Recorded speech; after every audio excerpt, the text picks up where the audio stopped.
Deaths and forced disappearances in. Why is this happening? Because it's part of the U.S.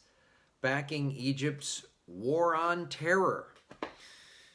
Oh man, I'm referencing an article in the Intercept by Jacob Green and Allison McManus, and it basically goes into this story of this 44-year-old school teacher and how he was basically disappeared. He's apprehended, and he's a school teacher, and he gets thrown off the thing, so they don't know why this happened, and basically for weeks after his abduction, the man's name is Mohammed Abdelastar, and his wife and colleagues from the school attempted to discern his location, sending letters of any relevant government officials. The family could only assume that he had been picked up by Egypt's secret police, Egyptian Homeland Security, who are infamous for apprehending individuals in this manner. They don't know what happened to the guy. They have no, and it's the story goes into the details and how this happens all the time. And this is because of us, the United States, backing more war on terror. So how did this happen, right? Let's go into a little bit of history here. Egypt's war on terror was inaugurated after the military-backed overthrow of Muslim Brotherhood President Mohammed Morsi in July 2013. Who was the president then? Barack Obama. In a speech a few weeks later, Abdel Fattah el-Sisi, Egypt's defense minister at the time, blamed a wave of violence in the country on the ousted president and his supporters. He asked Egyptians to offer the army and police a mandate to combat terrorism. In December 2013, the Brotherhood was declared a terrorist organization in Egypt. Sisi won the presidency in May 2014 with a 96.9% of the vote, and ruling by executive decree in the absence of a parliament, passed sweeping anti-terror legislation. Since Sisi's speech in 2013, nearly 25,000 people have been arrested for alleged crimes of terrorism. Many cases have no connection to any violent act, and many have been sentenced in mass trials.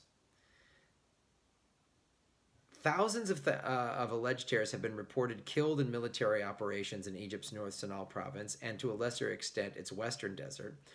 Killings outside of those isolated areas were once rarely seen. So this is just something that this started, and of course we went in there. This is one of the things that Secretary of State Hillary Clinton helped with. Oh man. And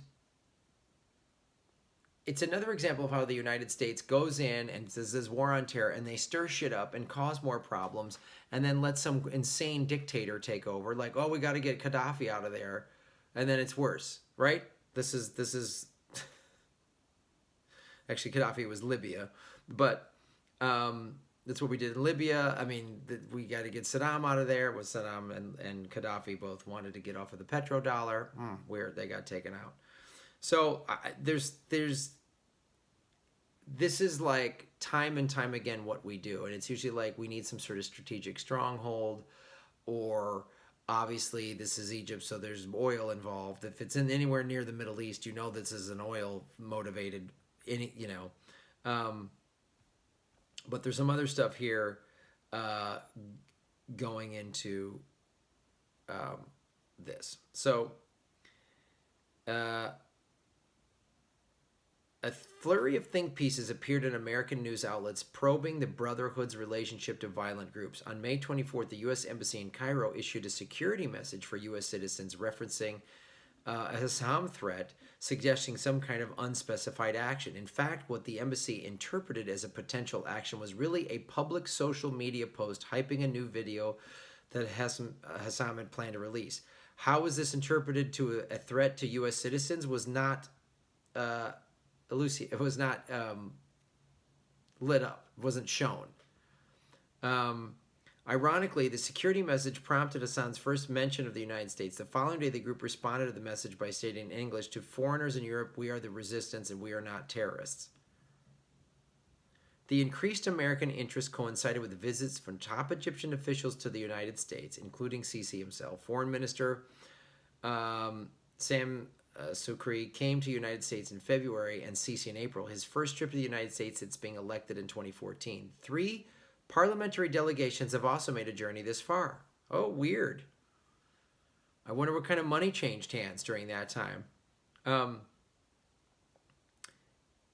A June letter from Representative Ted Poe, a Republican from Texas, recommended that the president designate and sanction those groups that have historical linkage to the Muslim Brotherhood and today promote violence, advocating for a designation under Section 1B of Executive Order 13224. This order, issued just after the September 11th attacks, was designed to provide a tool for the Treasury to use against those who posed an unusual and extraordinary threat to U.S. national security and interests.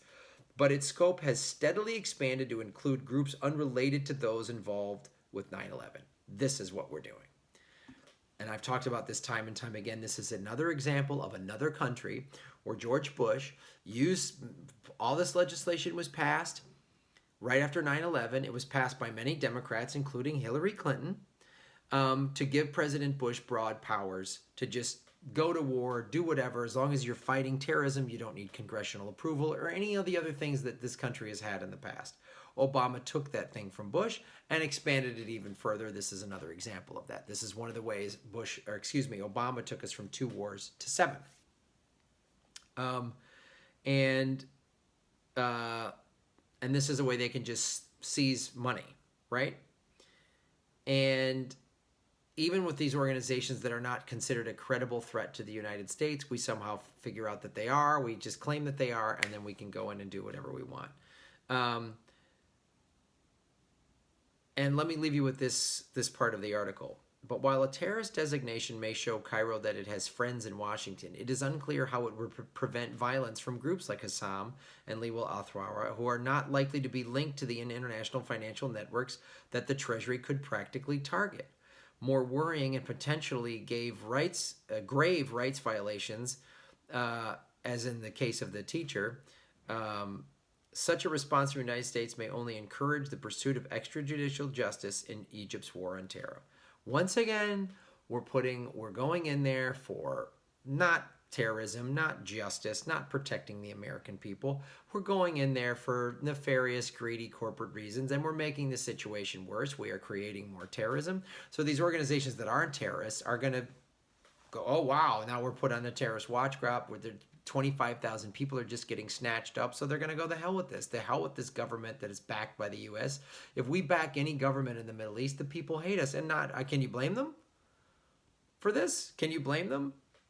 It's just unbelievable, man. So it's a lengthy article. I'm going to put it in the show notes below, and I'm sure this will get demonetized because I'm saying Egypt and U.S. terror backing. Like, that'll be somewhere in the title, so it'll be demonetized for sure.